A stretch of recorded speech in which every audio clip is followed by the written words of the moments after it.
Hello, General Hospital Rants, Raves, and Reviews, and on today's episode, October 10th, the big question on everyone's mind is, where in the world is Morgan Corinthos?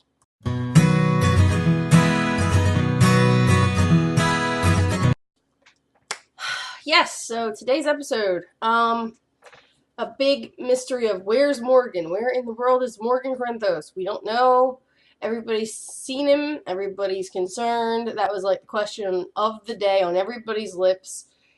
Everyone asked. Kiki asked. Dante was asking. Carly and Sunny were asking.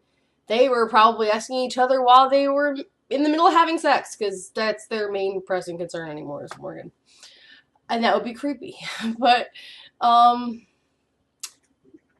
yeah, I have thoughts on that too. But moving right along, Morgan is missing. He stepped out of that car, though. So I'm curious, where did he go? Like, okay, so you're standing here, and the car, like, comes towards you. Do you get sucked back into it? Is he under it? Is he in the water? This is a soap, so no body, no dead. So he's not necessarily dead yet until they find a body. But TJ was asking about it, and Molly was asking about it, and Julian was wondering or something like that. He didn't really care that much. He was asked about it, I guess. Yeah, everybody's worried about Morgan. But not me. Had enough. Poor Kiki is all distressed and calling him because she just wants to dump him. And hallelujah for that. I'm so glad. Dylan, I feel like he prematurely broke the news to Tracy about him and Kiki, because we don't have any concrete anything yet. As she said, isn't he involved? And he goes, oh, no. She's going to dump him. Like, she's going to being the operative word. Not a guarantee. Pretty sure, and we thought she was going to, and then he went boom. So, maybe not. Sunny found religion somehow, and he's hoping that Morgan finds religion too. Okay. We have a priest in the mix, I guess this is to be expected. Oh yeah, so I'm doing the Christian thing and not blowing up my rival. Yeah, I called off the hit, but too late. Having such a good talk and not telling my wife anything, but she gets my not telling her anything, and we run off to bed together. Even though I have a senior citizen's face, but a middle-aged man's body. I'm sorry, Sonny's getting too old to be rocking the boat. He's not going to have many more sex symbol scenes in soaps very long. And it happens to everybody, but just feels like it's coming soon. Sooner than I would have expected. Carly still looks gorgeous, but that's kind of the point. Being her age, soaps and women her age, they are able to magically transform her.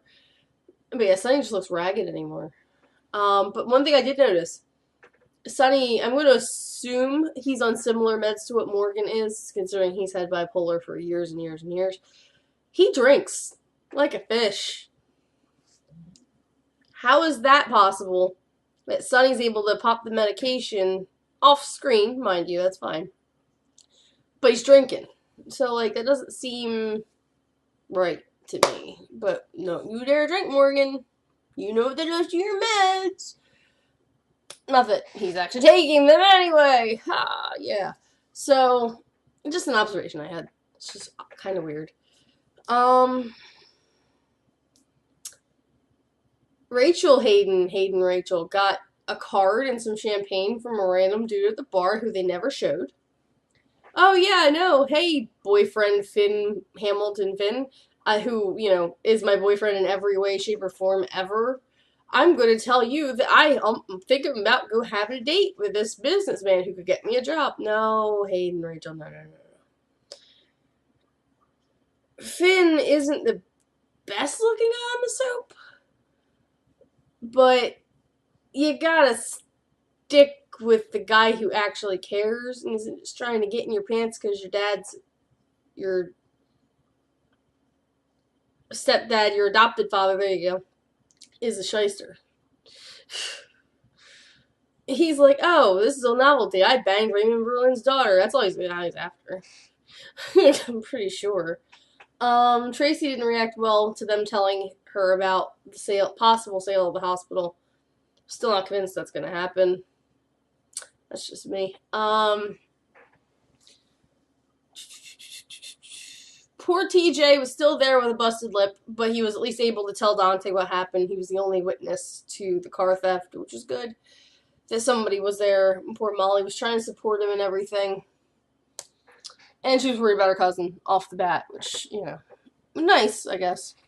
But I'd be more worried about my boyfriend's busted face than my stupid drunken cousin stealing a car. Not that, that's not a concern too, I guess, but he's going downhill. We all know it.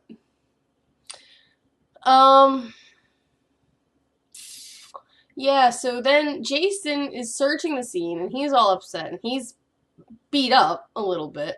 He's got a bandage on his hand and all that kind of thing.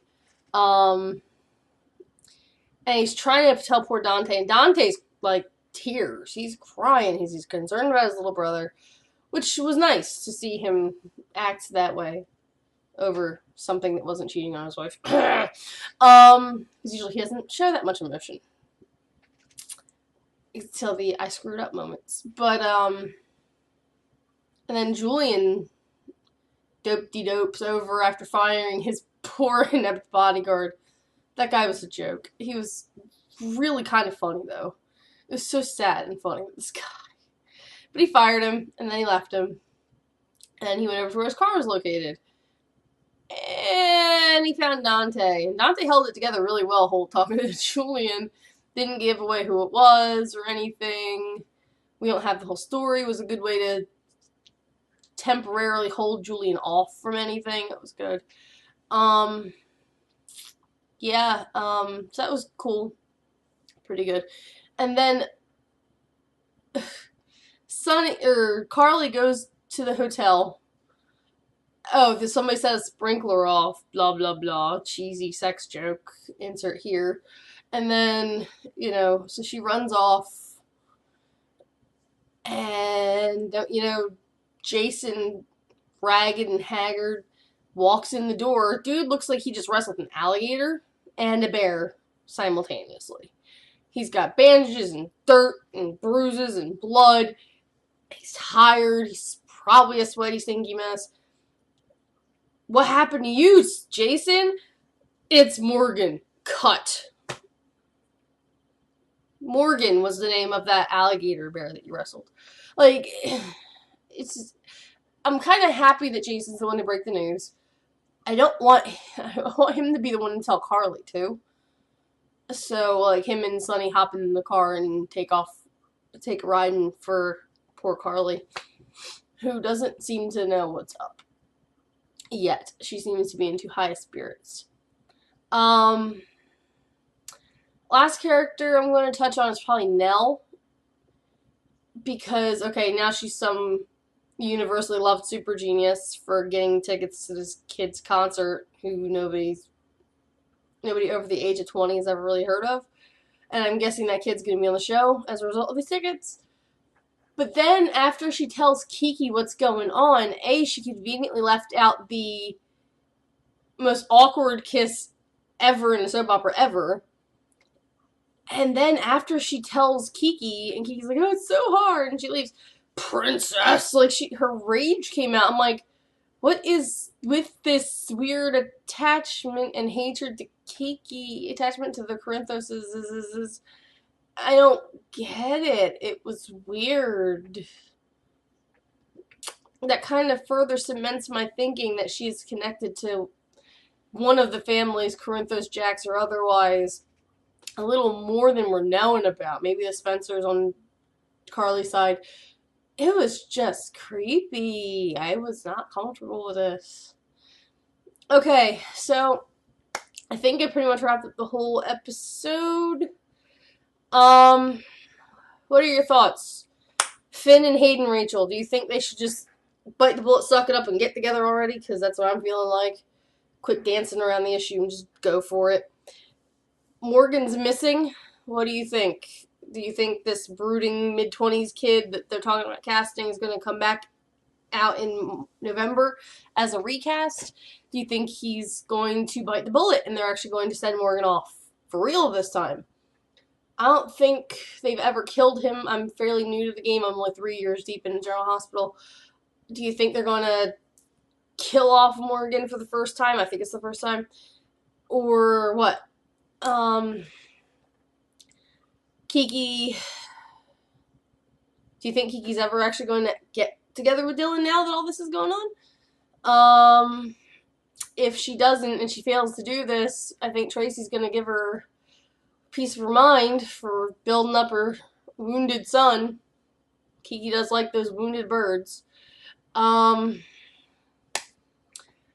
what do you think? I'm sure I'm not going to be the most popular person after saying that Sonny's he's not aging gracefully in the face anymore. Pretty soon the boats are rocking, don't come a knocking sign's going to be in the nursing home. Sorry, he's just getting up there. He used to be the hot young thing, and now he's not even a gray fox. Like, I think he kind of skipped that. Oh, and the one thing, side note, it just kind of hit me again. The Richard Berge thing. Okay, Paul's out. And they were talking about Sonny getting shot and all that stuff in the warehouse. He was laying on the floor and thinking about his family. We're never going to get the information. It is never going to come out that Paul is the one who shot Sonny and left him crippled. It's never going to come out now. Unless he confesses in his jail cell, but he has no reason to do that.